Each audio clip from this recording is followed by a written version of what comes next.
Tony Datino. I'm doing my live with Tony here on Friday evening, a first week of 2022, zipping by rather quickly. And here we are, Friday evening, and it's 5:19, and we're getting our first week's worth of Live with Tony's completed. Well, I've been talking to a number of people, wishing them obviously a happy new year and a safe one as we go into the next year of COVID and craziness that it's generating. And I'm just finding people are more and more stressed and more frustrated by the continuation of this COVID variant and what it's doing and how it's limiting again. They're re-looking at whether to limit their interactions and what do they do with their exercises. And some of them have gone back to health clubs and now they're going back out to not going to health clubs. What's amazing to me is here in Florida, though, where we live, and the people I'm talking to do come from different parts of the country. So I have talked to some people in the Northeast telling me that they're out trying to do their run, walking, or whatever outside, and it's like 20 degrees. So I respect that, and so therefore the challenge becomes that we limit. I'm here in Florida and it's 65, 75 degrees, and I still don't want to go back to my LA Fitness gym in terms of getting on the treadmill there and going to the swimming pool, etc., that they have indoors. So regardless, we're kind of feeling boxed in and we're kind of being restrictive. And we're feeling, as people say to me, I feel caged, right? And I feel like they're in a cage, like they're just restricted from being bubbly, lively, meeting with people. And that's a key one. So what is this all doing?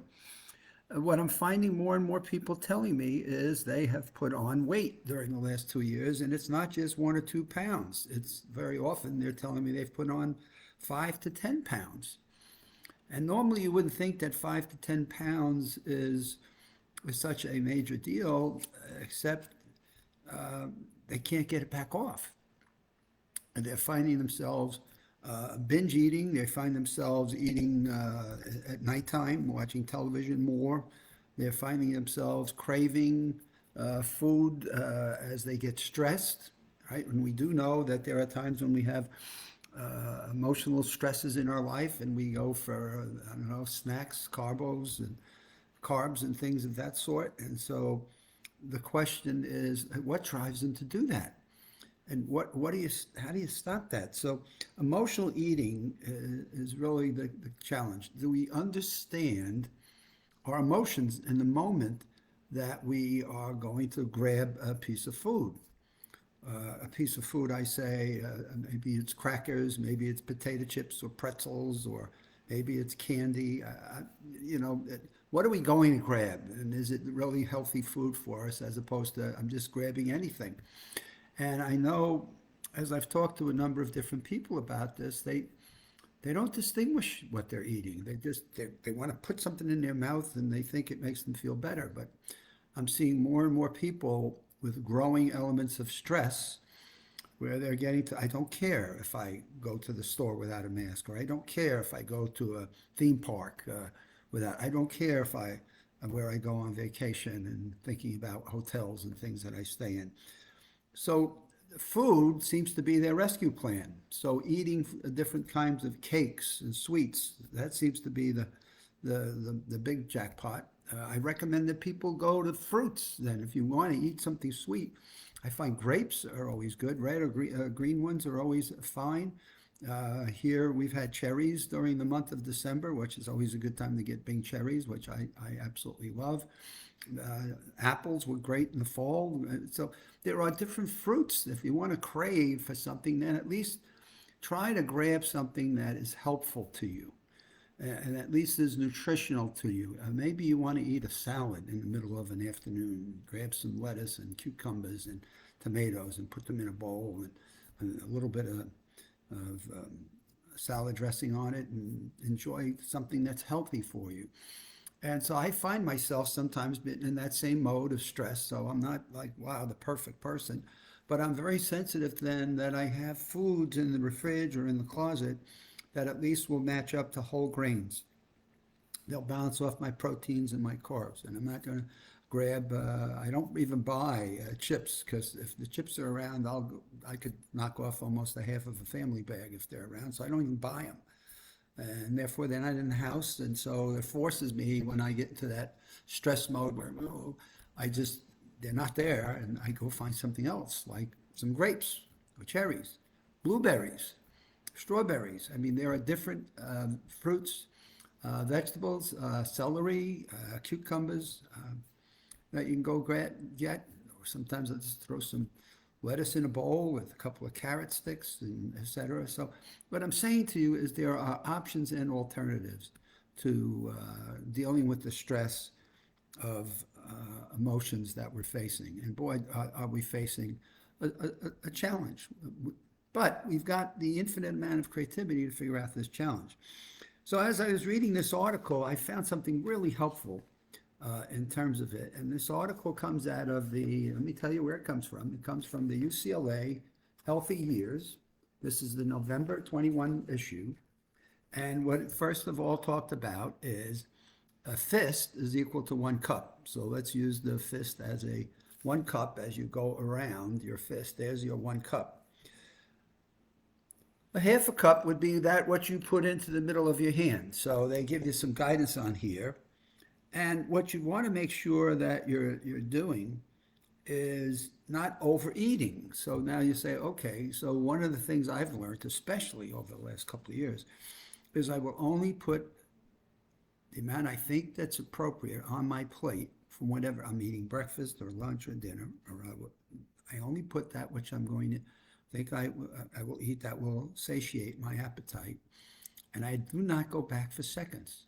Now that's been an interesting challenge for me, but I now do it as normal. I don't take seconds. So I dish out my own food. I put my own food on my plate, be a vegetable, maybe it's a piece of meat or some fish, a piece of chicken, and I may have sometimes a baked potato, sometimes a second vegetable. I've stopped mashed potatoes. So now I put that on my plate and I look at it and say, yep, that looks like about what I'm going to eat. And that's it. I finished that. It's delicious. And sometimes I say to my other half, this was excellent. She says, would you like me to get more? And I'm like, no, save whatever we've got left for another dinner or save it for lunch. But here's what I found interesting in this article in the newsletter. Before you give in to an impulse, and that's drinking or second helpings. So now before you give in to the impulse, this is just what I'm talking about. You're stressed, you're angry, I'm going to go grab something. Follow an acronym they define as HALT, H-A-L-T, H-A-L-T. And the first thing you want to ask yourself, are you hungry? Are you hungry? Are you really hungry? And I find myself sometimes sitting, especially sporting events. I haven't watched much of the Giants this year because that's been too stressful and what have you. But if I'm watching anything on television, do I sit there and feel like I've got to have a chip in or a bread? No, you know what? First, the question I ask myself, I had a nice dinner. I felt satiated, and you know what? I don't need to eat anything right now. But what I did do when I get into those modes, I've alternated some exercising. When I get into those cravings, I get up and I do 5 minutes of exercise, maybe 10. If I'm really like crazy, I might go to 15. So I've saved some of my exercise activities in the evening when I'm least active in terms of phone calls or emails or things to do. And so therefore I control my immediate impulse to eat when I'm not hungry. And I'm not hungry. The next thing I want to know is, am I stressed? Has the stress led me to being angry? So sometimes I used to listen to the news after 6 o'clock. I do not listen to the news after 6 o'clock anymore. It doesn't matter what station, what channel. I do not watch news after 6 o'clock at night. I watch TV programs that are not going to cause me any level of stress to where I can get to be angry, concerned, worried, and build an anxiety panic attack. I say, so I'm very sensitive to music I listen to at night, TV programs, what I may be reading. Maybe I'm doing a crossword puzzle. Maybe I'm reading one of my science magazines. Maybe I take a walk outside since it's still 60, 65 degrees here in Orlando at this point. We're in Windermere, Florida. So I asked myself, gee, am I stressed or angry? Am I going to go grab something because that's the natural impulse? So now we've talked about I'm not hungry and I'm a bit stressed, so I now alternate and do that. The next thing I want to know is, do I feel isolated and lonely? We know that social interaction is crucial to us. We see it now all over the place. We see it with kids, we see it with adults, we see it with people in assisted living homes and things of that sort. It's all over us. We see people who are feeling isolated and lonely. So you get to the word isolation, you feel alone. The world is itself, and I'm left out of it. I'm like missing it all. I call people, you missed the New Year's Eve party. Well, guess what? It wasn't a big party this year. In fact, you don't need to have a New Year's Eve party every year. Just find some friends that you can communicate with and talk with, and then maybe pick up the phone and talk to people. I just don't think we use phones enough anymore. This texting stuff and this Zooming stuff, I just don't. Sometimes I think it's just important to pick up a phone and talk to people. As I was talking with someone today, I said, I pick up the phone and I talk to you. I was getting some emails back and forth. I said, I'd rather talk to you and we can get to some of the issues we need to deal with rather than trading 7 or 8 emails. In my first book, reading a study from Harvard, they said 1 email generates a return of 7 more. So I don't email. Sometimes I pick up, and it's wonderful just talking to people and hearing their voice and then asking how they're doing. And other times I'll Zoom, do Facebooks and things of this sort. So the third thing you want to do is, am I lonely? Am I feeling alone? Therefore, again, we resort to, we're going to eat. We're going to overindulge in our eating. And the last thing, and this is interesting, that they talk about HALT, right? Hungry, angry, lonely, tired. And I really don't know if when I'm feeling tired. What was interesting in this article is talking about if you find tired, you may find yourself wanting to drink something. You may find yourself wanting to eat something.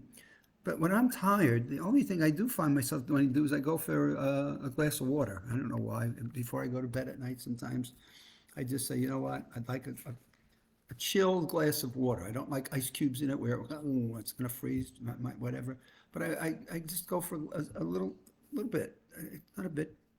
So I start to feel tired, and I just want to wet my mouth. And I have retainers that I wear, and put the retainers in, and maybe do a crossword puzzle for 5 minutes before I conk out and get a good night's sleep, which we know is important to us. So think of the HALT, right? Hungry, angry / stress, lonely, isolated, and tired. Hey, what's that little last thing you do? Which we don't want to eat anything before we're going to bed, or we're tired and ready to go get a night's rest. We don't want that laying on our esophagus, or we don't want laying on our stomach. We want to let that go 2 hours before bedtime. We clearly do not want to eat anything. So that is my Friday wrap up for the week. Anybody wants to send me any notes, I always love when I get them. I've stopped giving out my email address, which is dottino@aol.com. That's dottino@aol.com. I'm not sure why I stopped doing it, but we can go there. We can look at the USA Memory Championship website. We've got some videos that are starting to pop up, and they're from the Memory Championship that people are finding interesting. So we've got enough of things that we're doing. We're looking forward to 2022 and hoping this latest variant has got its short-lived life, as people are saying. And then we can move on with getting back into social interactions, learning things, being in public forums, going back to eating in some of our favorite restaurants, maybe going to our favorite parks, maybe coming down. No, people are not having a problem coming down here to the Magic Kingdom or Universal Studios or SeaWorld. So God knows that that's not stopping people. But in any case, it's a pleasure to continue my Live with Tony. I've done this now for a couple of years, and I will continue to do Monday, Wednesday, and Fridays when my schedule permits. If not, I try to at least give people a heads up on it. But in any case, Monday, Wednesday, and Friday, it's Live with Tony. And please all begin to plan a prosperous and a really positive new year, and continue to practice some of the safety habits that keep you well. We'll see you on Monday. It's weekend time. We got the closing of the football season. And college basketball is in full force, though games continue to get canceled. So we pick and choose what we can watch and just watch games that don't get you crazy and stressful and make you eat while you're watching.